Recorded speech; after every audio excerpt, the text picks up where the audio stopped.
in 1996, my friend Bob and I came down. He was going to get his full cave certification. I was already cave certified. I was certified in 1993.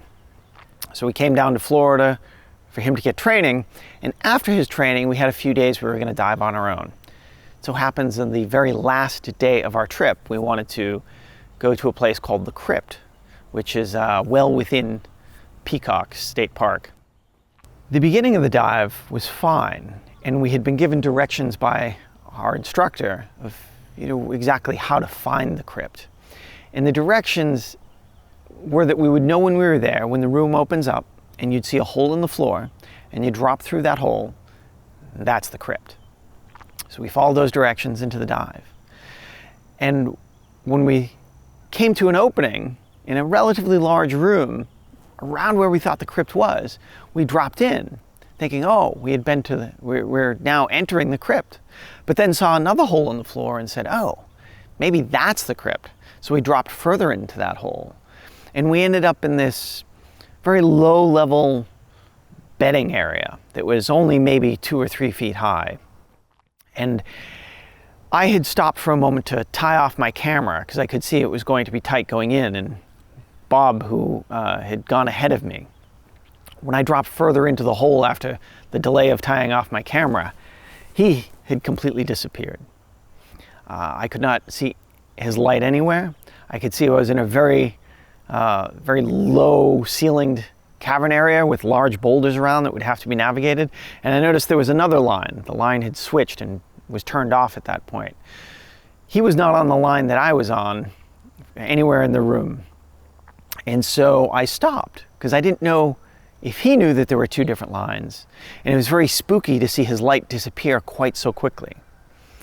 And I looked down and I was hitting thirds and there was still no sign of him. I knew he was ahead of me somewhere moving through this room, but I didn't really know where. And I kept watching my watch. This was a relatively deep section, so I was consuming air relatively quickly. It was significantly over 100 feet.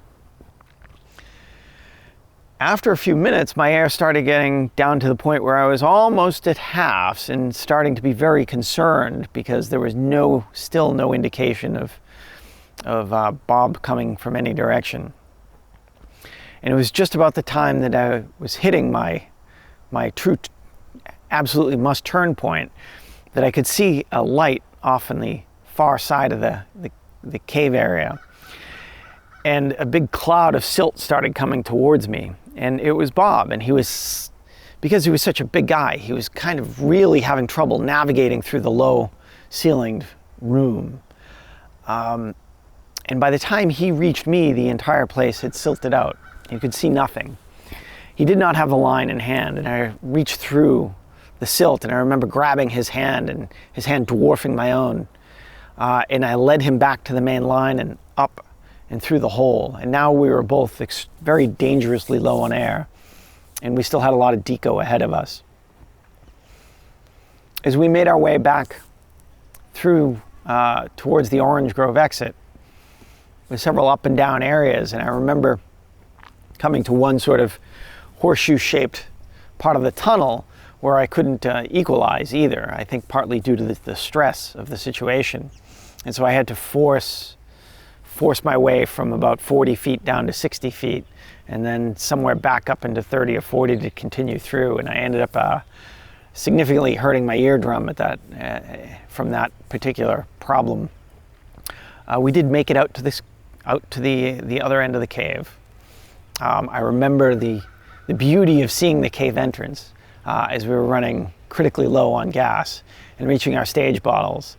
And I felt that at the time I almost felt like hitting the oxygen bottle.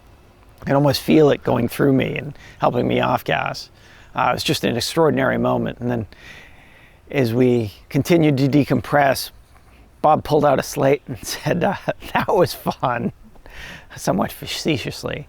As immediately after that, we packed up in silence, my ear throbbing, and we drove all the way back up to Massachusetts and really didn't speak too much, I think, for quite a while. But that was a close call, and one I'll never forget. Hey everyone! Thanks for watching our latest episode all the way to the end. Hit that subscribe button now so you won't miss our next episode.